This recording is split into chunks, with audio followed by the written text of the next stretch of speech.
Hey y'all, it's Nancy, the Handy Scandy. Thanks for joining me for a July Pumpkin Palooza. This is my fall pumpkin card trio, and I just couldn't resist, guys. I pulled out my stamps the other day, and I saw this set of pumpkins from Honeybee, and I had to play. Look at all those markers, and that's only a few of the markers that I used to make all of these pumpkins. And acorns. You see the little acorns there as well. Yeah, it's a pumpkin palooza. Who loves a teal pumpkin or silver? That it's gray, of course, but it looks silver, right? So much fun.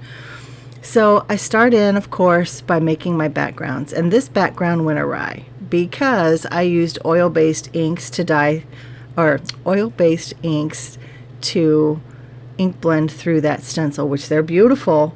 And the stencil, of course, is beautiful. It is from Beth over at Sassy and Crafty. But then I use the shimmery goodness, and of course it just eats up that color. So I did a second one. You saw me do a second one there to the left of this one that I'm ink blending, and I just used that excess shimmery goodness to put through the stencil, and you see how shimmery it is. Now here again, I'm using these VersaFine Clear. They're the oil-based inks. I love the richness of the color of these. I don't have very many of them, but I thought this was such a beautiful color palette. The gray, the kind of rusty red, and then that deep tealy blue. It's called Acorn, Morning Mist, and Warm Breeze are the three color names. But I wanted the shimmery goodness, right? So Stickles gel to the rescue. So I got my shimmery goodness there. That first one that you saw me putting the shimmery goodness on, the first stencil and background, I actually end up ink blending some of the Morning Mist color, that deep tealy blue. I ink blend that color over the shimmery goodness, and that's how I get the color, and it's beautiful. So I've stamped out all my pumpkins. You saw I was using all of my Arteza Everblends, and here they come. They're starting to make an appearance one by one. And there's so many more. I was like, my desk was covered. This one pumpkin, of course, did not have all the inking properly when I stamped it out. So I just brought in that little micron pen, something like that, and then of course the Everblends to work.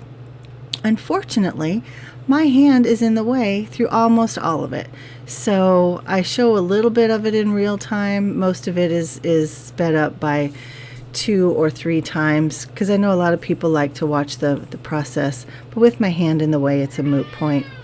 But what I do try to do is let you see as I pull my hand away, so you can see the different stages.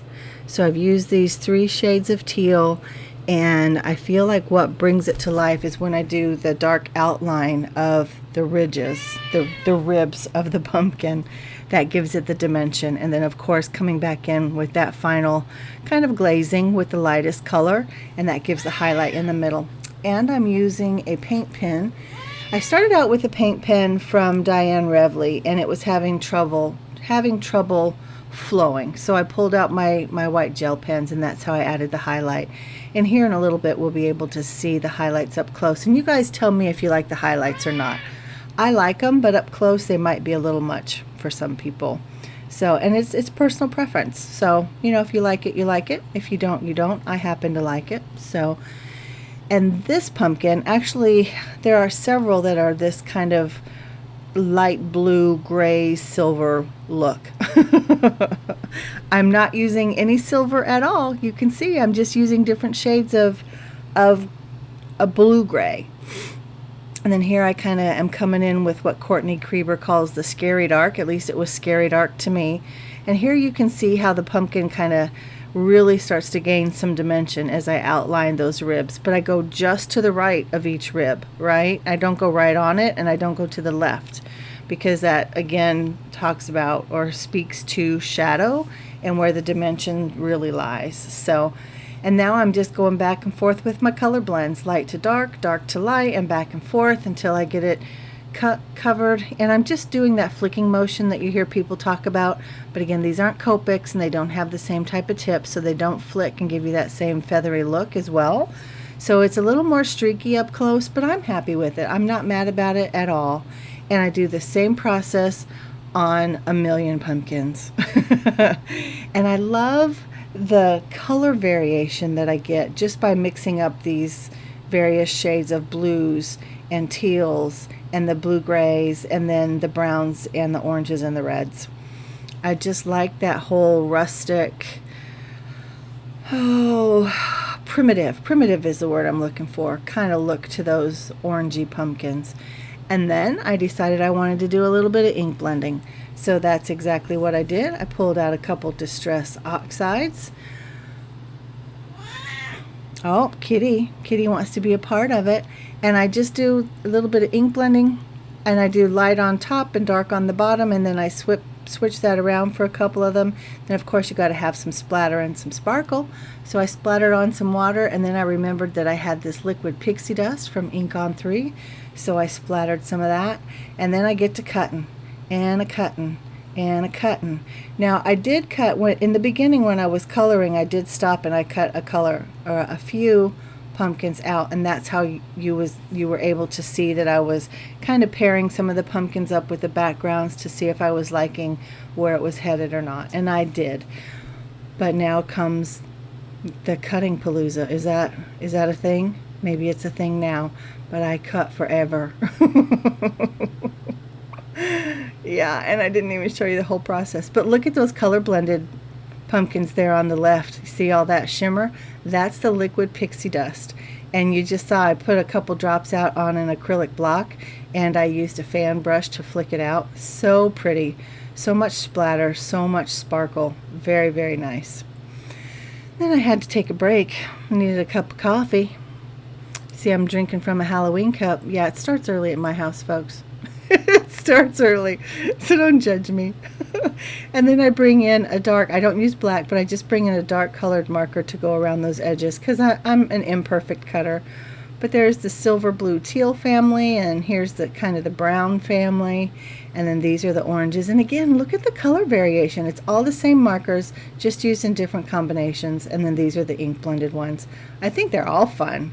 I don't know if I have a favorite or not, but this is all of them. I have them contained in that little bowl from Honeybee, and then trying to figure out my placement. Now all 3 cards have essentially the same design.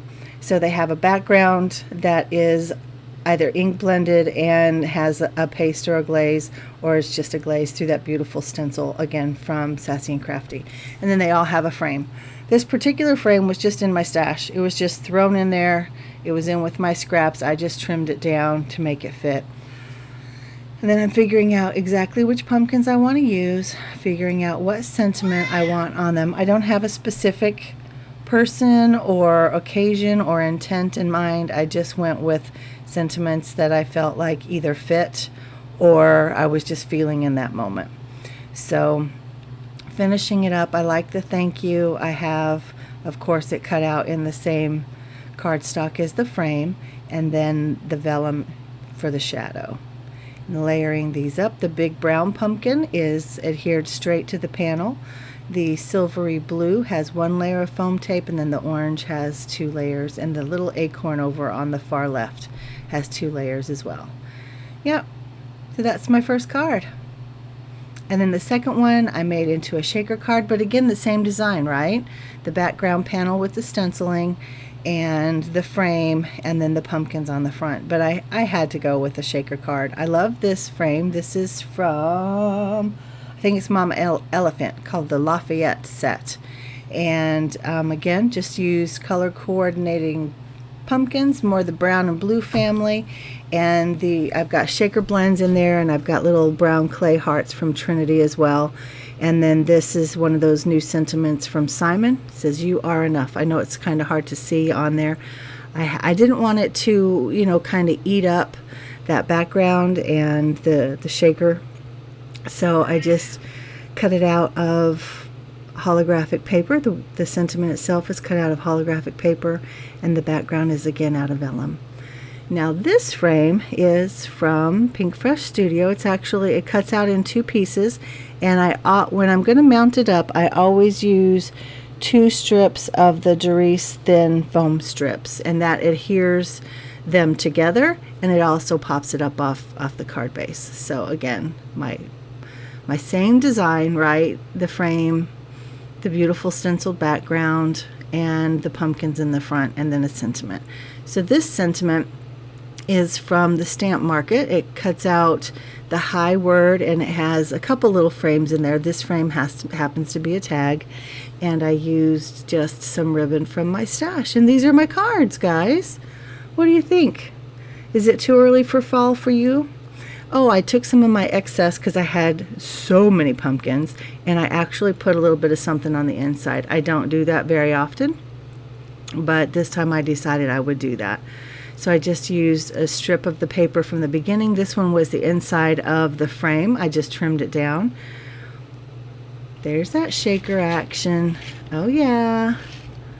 That's probably one of the best shakers I've made. You saw how much good movement there was in there. And then this is the second one, and that again is just some of the excess from when I cut out the frame. So there they are, my trio of pumpkin cards, Pumpkin Palooza in July. Guys, thanks for joining me. Let me know if you have a favorite. This is Nancy, the Handy Scandy. If you like this video, I'd appreciate a thumbs up. If you aren't already a member of my crafty tribe, please feel free to hit that subscribe button, and I'd love to see you back. In the meantime, again, this is Nancy, the Handy Scandy. I'm out.